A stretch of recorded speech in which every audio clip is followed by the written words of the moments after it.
Welcome back, dear listeners, to another episode of the Untold Whisperer. As the moon takes its place in the night sky, we delve into the world of the late night shift. Tonight, we have three tales that unfold in the quiet hours of the night, where the ordinary becomes extraordinary.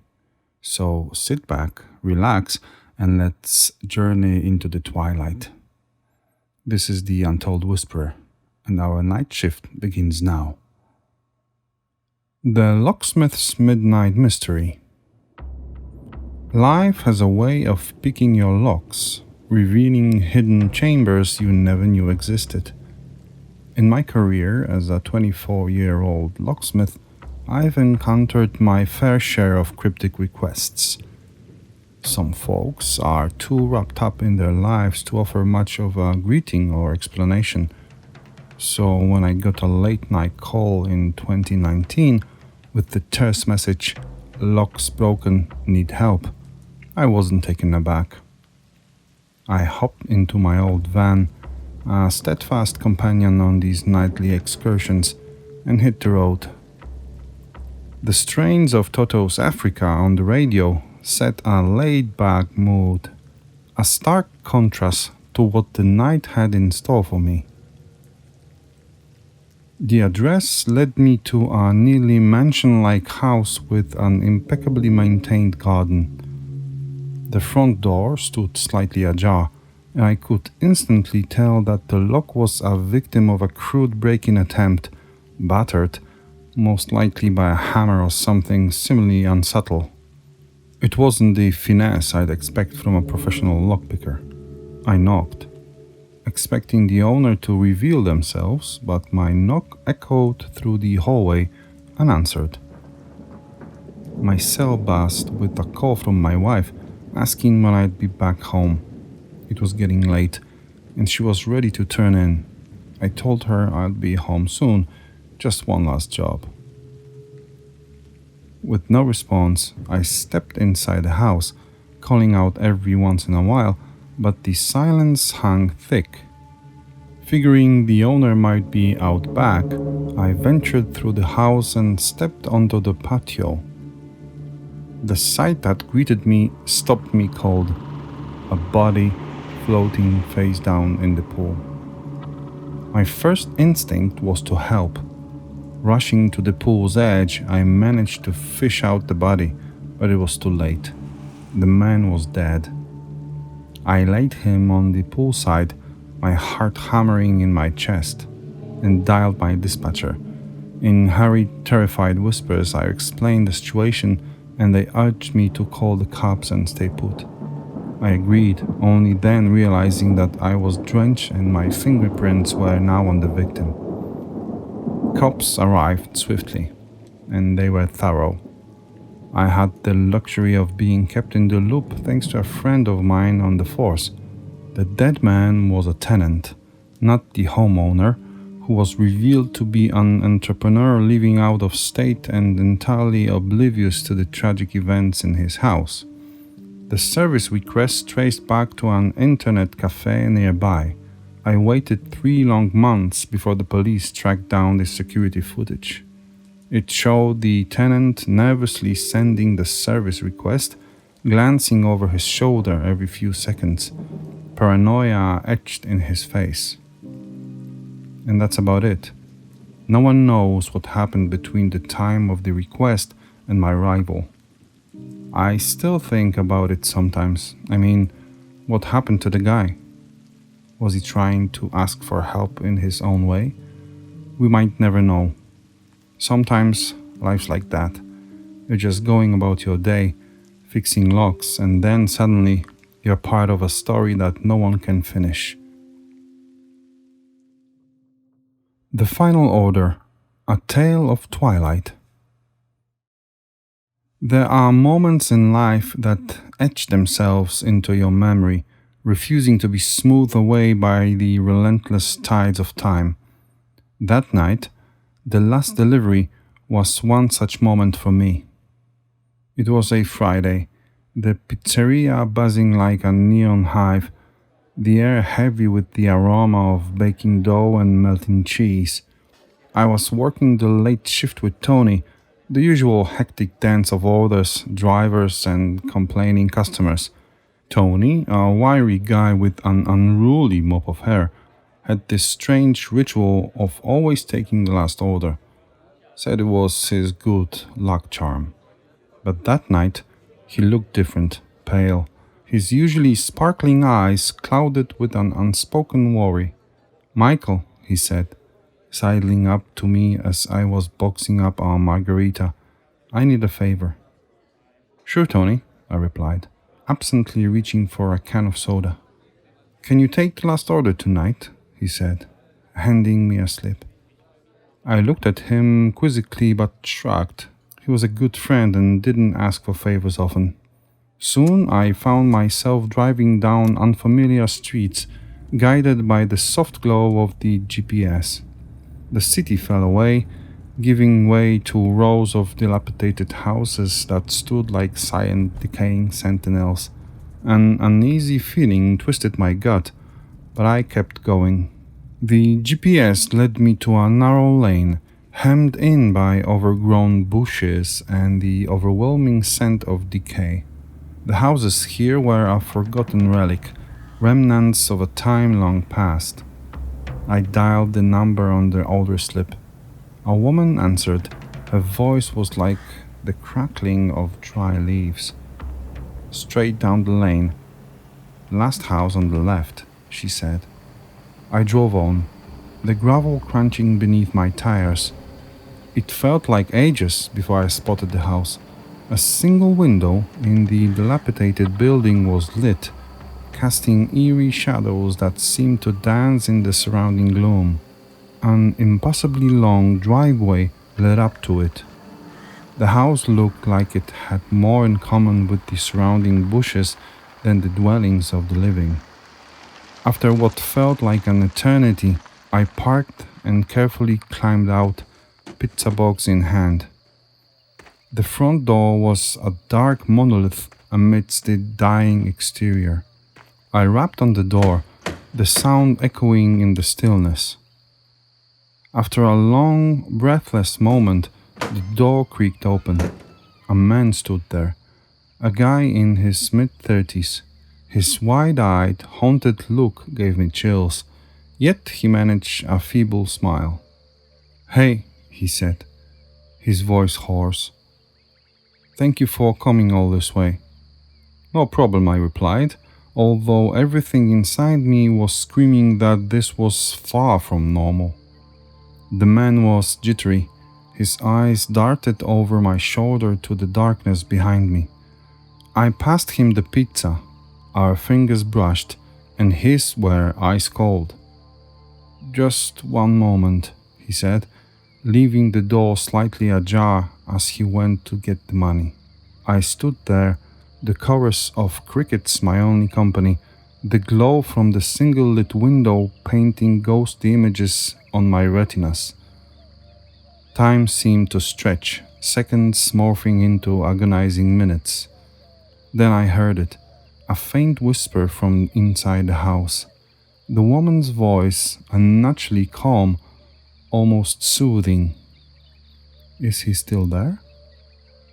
I reached for the doorknob, curiosity gnawing at my resolve. Just as my fingers brushed the cold metal, a faint whisper caught my attention. "Michael, could you come in for a moment? Can't seem to find my wallet," the man's voice called out. It echoed strangely within the dark house, weaving itself with the haunting serenade of the crickets outside. I hesitated. Something wasn't right. How did he know my name? But there was an odd politeness to his voice that made me want to comply. I stepped inside, and the first thing that hit me was the smell, a stench of something rotting. The eerie glow from the solitary lit room spilled into the hallway. And then I saw it, an axe, its silver blade glinting ominously in the faint light, stained with what looked like blood. A primal fear seized me. My heart pounded against my ribs like a caged bird, and my blood turned ice cold. The shadows in the lit room shifted, growing larger, moving quickly. The last thing I caught was a glimpse of the man reaching for the axe. I didn't wait to see more. Fear lent wings to my feet, and I dashed out, every instinct screaming to get away. I hopped into my car, gravel crunching under my tires as I sped off, leaving the haunting scene behind. A few days later, I reported the incident to the local police, but never heard back. Life resumed its normal pace, and I tried to forget the chilling encounter. Until one night, a few months later, while working another late shift. The pizzeria was swamped, the phone lines were ringing off the hook, and even we drivers had to chip in to manage the calls. I picked up the receiver, ready for another mundane order, but the voice on the other end sent a cold shiver down my spine. "Thank you for the pie, Michael," it said, the chilling politeness mirroring the night of the last delivery. I froze, my hands trembling slightly. It was him, the same man, the same unnatural tone, and the same haunting phrase that still echoed in my nightmares. The line went dead, leaving me in a pool of dread. The nightmare wasn't over. It was only just beginning.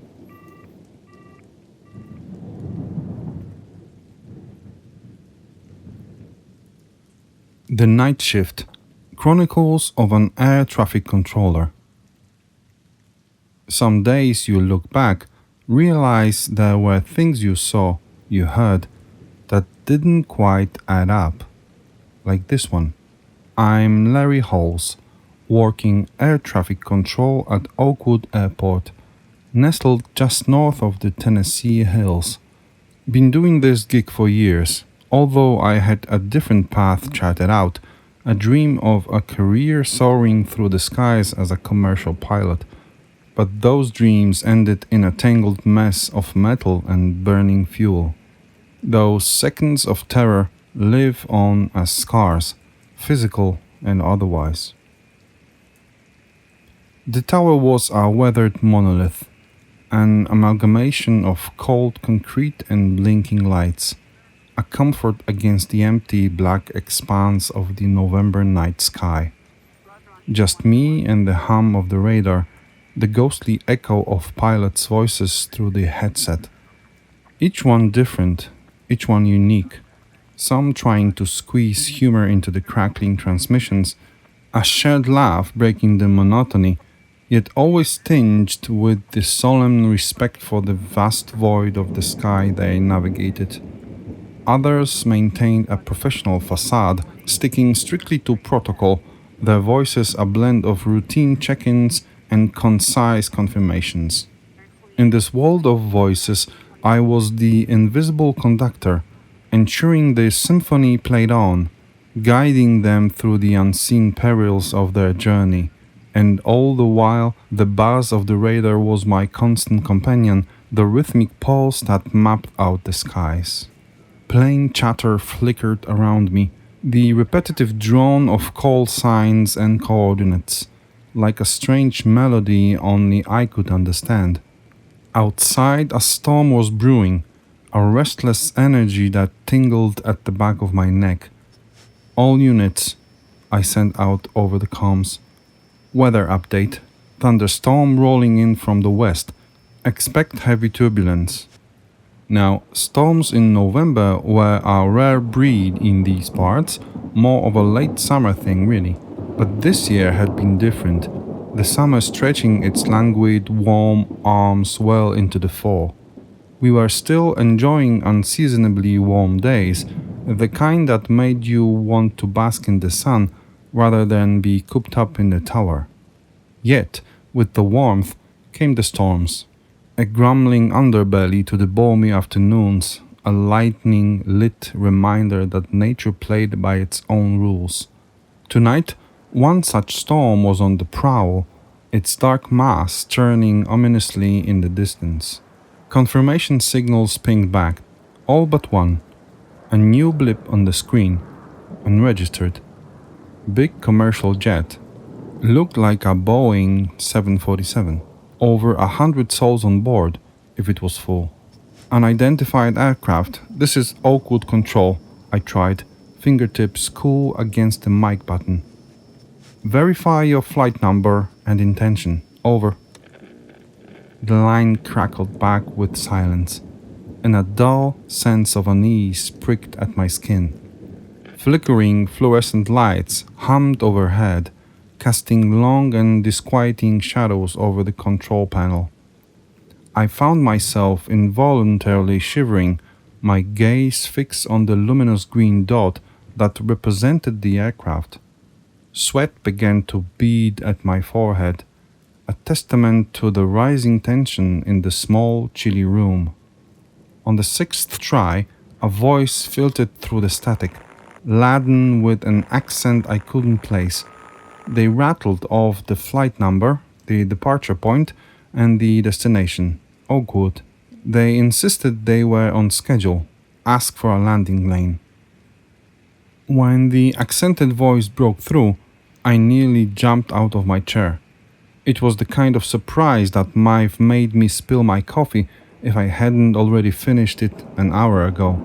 I couldn't help but think, on schedule? Buddy, you are as scheduled as a random pop-up on my computer, totally unexpected and rather inconvenient.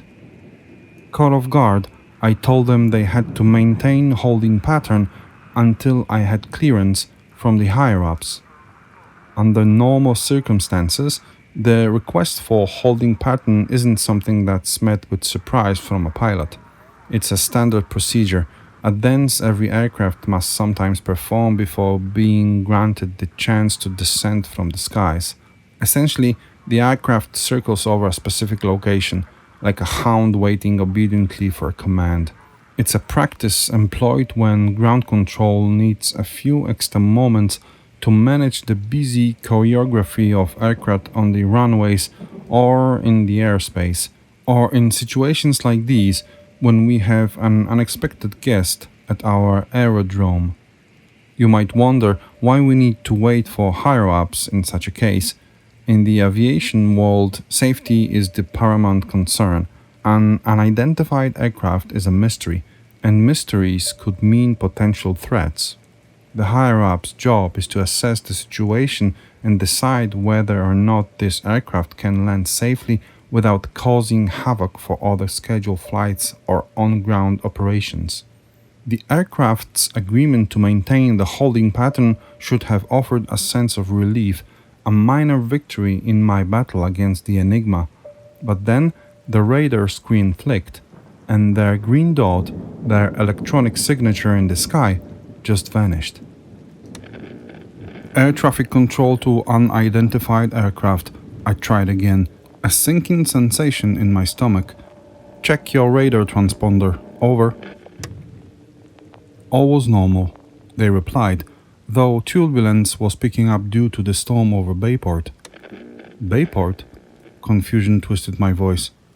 You're headed for Oakwood, Tennessee. Bayport's over 400 miles south. Silence echoed back before they gave me instrument readings, pressure, altitude, temperature, and finally, time, 1332 hours. It stopped me dead. Outside, the night was still draped in midnight darkness. I took a moment before asking, "What day is it today?" "November 13th, 1983. And then they were gone. Radio silence. That's where my memory of that night ends. Sometimes I find myself in the tower, staring at the radar, waiting for a blip that doesn't belong. My heart pounds at every crackle of the radio, half expecting a voice from 1983 to answer back. It's been almost 40 years now. November 13th, 1983. The Day I Spoke with a Ghost.